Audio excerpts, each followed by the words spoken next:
You may wonder what investment is. In essence, it is the process of investing your money in a way that will increase its value in the future.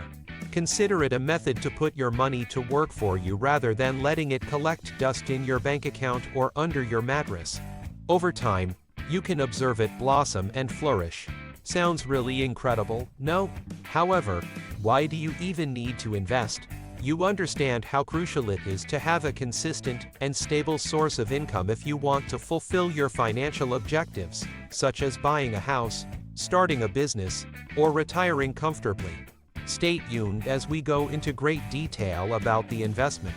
An investment is an asset purchase done with the hope of generating income or capital growth in the future. In other words, when items are purchased with the goal of using them as a source of future wealth development rather than for current consumption. An investment always entails a missed opportunity, the expenditure of current resources like time, money, or assets, and the hope of a future profit that outweighs the initial outlay. An investor might, for instance, buy a financial asset right away in the anticipation that it would generate income down the road or be able to be sold for a profit at a higher price. Appreciation is the term used to describe the increase in asset value over time. For instance, if market conditions such as stock change, collectors amassing more of the overall supply could drive up the price of a single artist's work.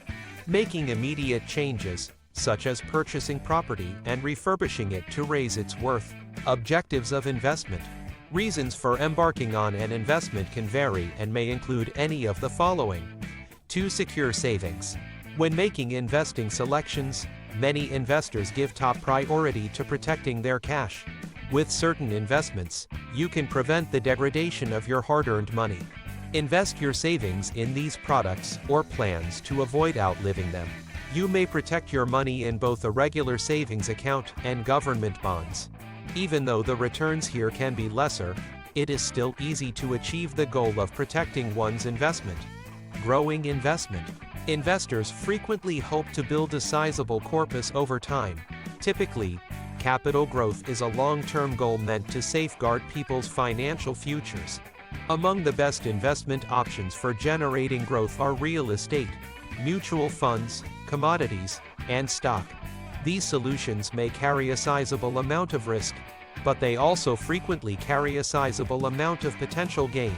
To earn a stable income, you can use investments to generate a consistent supplementary or primary income. Examples of such investments include fixed deposits that provide consistent interest rates, like businesses that routinely pay dividends to stockholders. When retired, having investments that produce money might help with daily costs. As an alternative, they can serve as excellent sources of extra money for you when you're working. To lessen the burden of taxation, beyond capital growth and preservation, investors have other goals for their investments. The suggested tax incentives can inspire many people. Some investments might cut your taxable income, which would lower your taxes. Invest in the future. Retirement savings are a must. It's critical to have backup retirement money during your golden years because it might not always be able to work continuously. During your working years, invest your earnings in sensible investment options that can help your money grow enough to support you in retirement.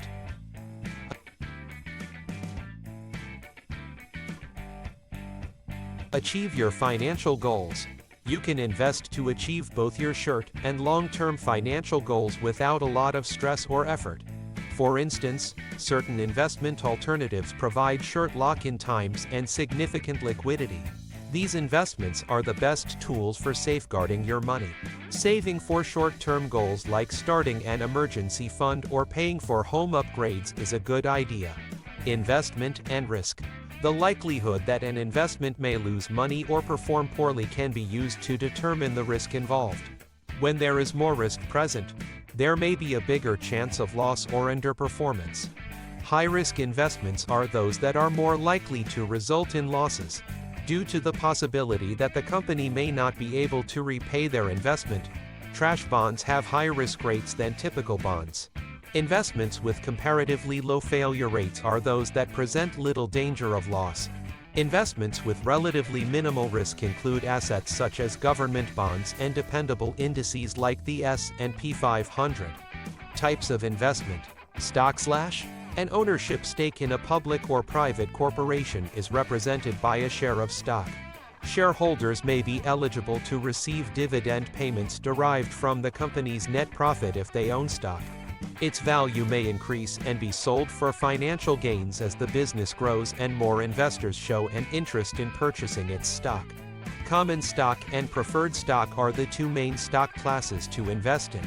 Voting rights and participation eligibility are frequently included with common stock. When it comes to dividends, preferred stock frequently has priority and must be paid before regular stockholders. Individual stocks may be purchased via an online broker. Owning a brokerage account follows a similar procedure as opening a bank account. It's crucial to compare prices because different online brokers charge different commissions for stock trades. Compared to other investments, stocks are riskier, but they also have a bigger potential for a payoff. There are two basic ways stock investors make money: price appreciation. If a stock's price increases while you hold it, and you trade it at a price that is greater than you originally paid. Dividend. Regular payments out of profit corporations make to shareholders are known as dividends.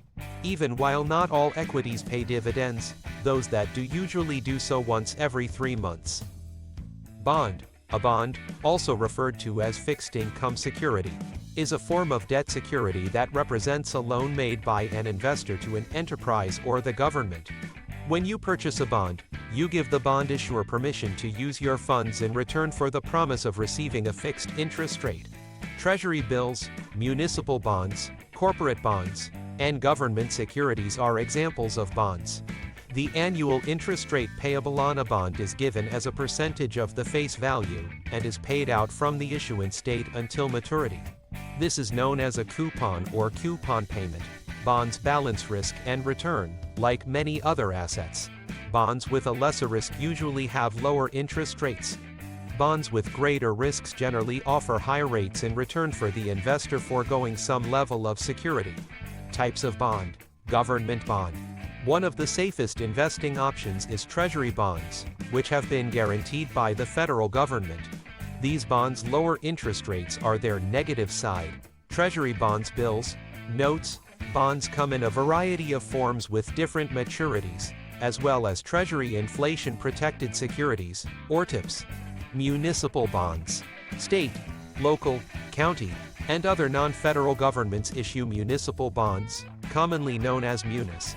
Municipal bonds support state or local initiatives, such as constructing roads or schools, in a manner similar to how corporate bonds support business operations or projects. Tax advantages may apply to municipal bonds. Federal taxes on interest may not be due by bondholders, which could result in the issuer charging a reduced interest rate. If municipal bonds are issued in the state or city in which you reside, they may also be exempt from state and local taxes. Corporate bonds. Corporations that require additional capital may sell corporate bonds. For instance, if a business wishes to construct a new plant, it can sell bonds and pay investors an agreed-upon rate of interest until the maturity date of the bond. The initial investment was also returned by the business. A corporate bond, compared to company stock, does not grant you ownership of the business. Index fund. An index fund is a specific kind of investment fund with a portfolio designed to follow or replicate the components of financial market indexes, such as the Standard & Poor's 500 Index S&P 500. A standard way to monitor the performance of groups of assets is to create an index. It typically evaluates the performance of a group of securities meant to replicate a particular market segment. These index funds are managed passively, which implies that a portfolio manager does not actively manage them by making investment decisions. They merely seek to closely follow the performance of their target index as feasible. With an autopilot strategy, index funds aim to mimic the market by holding the same securities in a comparable distribution to the index. When investing in index funds, The money is collected and utilized to buy portfolios whose holdings closely resemble the performance of a specified index. Real estate. Real estate investments are frequently loosely characterized as investments in tangible and physical location. Buildings can be constructed on land, offices can be filled, warehouses can hold products, and homes can house families. Real estate investments might include buying properties, building properties for certain purposes, or buying operational properties that are already built out. Real estate can sometimes be used to refer to a variety of ventures that can produce commodities. A good example is investing in farmland, which yields returns based on crop yield and operating revenue in addition to the gain in land value. Commodities, raw materials like metals, fuel, or agriculture are examples of commodities. Investors have two options. They can choose alternative investment products that represent digital ownership, like a gold ETF, or they can invest in actual tangible commodities, like owning a physical bar of gold. Due to the fact that they are frequently employed as production inputs, commodities might be an investment. Think about energy sources like gas, oil, or other types. Companies frequently require more energy during times of economic expansion in order to ship more goods or produce more items. The demand for energy among customers may also increase as a result of travel. In this illustration, the fluctuating price of commodities might result in a profit. If you enjoy this video, give it thumbs up and share it with your friends so that we can keep making them. For more videos like this, hit the subscribe button and remember to click on the notification bell so that you get notified when we post a new video. Thanks for watching.